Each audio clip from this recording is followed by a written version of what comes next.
Look at this guy's credit score, man. Look what we did for him. He had a zero credit score. We got him up to 653 points. We added 21 credit lines and deleted two things on his credit. Man, congratulations, Matthew. Look at that. He was a zero credit score, and within 30 days, 60 days, we got him to 650 credit score.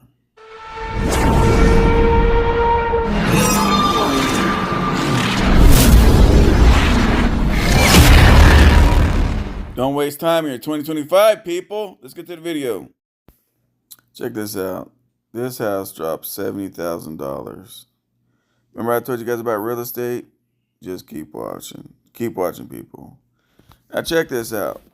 Here's something I learned, right? I pulled up this portable scale with my truck. You see the DOT right there in front of me, right? He wanted me to go around. I said, no, no, no, no. I was like, I want to pull in, right? Which a lot of folks, they don't want to go to the scale. They want to go around and do all this kind of crazy shit.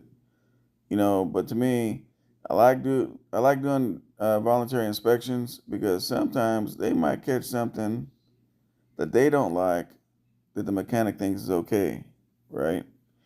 And the last thing you want to do when you got a hot load on and you're trying to get somewhere is get jammed up, and then god dang it, man, now you got to call a customer and tell them, hey, I'm at the scale, blah blah blah, right? So I pulled him up. We had a good conversation. I see, and I learned something. So check this out, and you can learn this shit too. I asked him for a voluntary inspection, and he said he can absolutely not do a voluntary inspection. And I said, why not? I said, is that something that you guys are doing or what? He goes, no. He goes, the federal law is they cannot do it. They can't do a voluntary inspection no more. That's a federal law now. Like, I don't understand. If you're trying to do the best you can for your company, and I even told him, I said, hey, this is a new truck. I got to put into the fleet. And he wouldn't do it. See, when I started getting audits and stuff, or they come to your house and do all that kind of stuff, they want to see, and they probably still do, it's just they don't want to do it no more. They want to see the truck go in service, and to go in service, you got to give it a yearly inspection. Now, here's another thing that I learned. Now, on this truck, it's got all the ground effects. Like, if you look at this truck from the side, like, it's low as hell, right? For fuel mileage and all the bullshit that people preach about, right? One thing he said is, I'm going to tell you something else. I said, what's that? He said, we'll never pull that truck in. I said, never? He said, never. Put in the comments, why do you guys think they'll never pull this truck in? I mean, this portable scale, not any scale.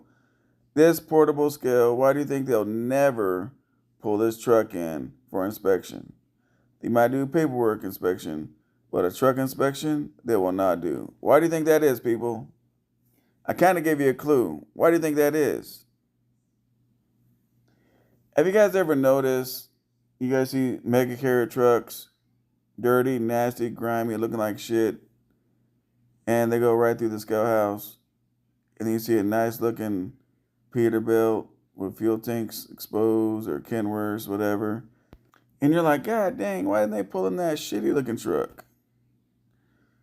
So the cool thing is, when you're cool with the DOT people, man, they tell you stuff you'd never think about.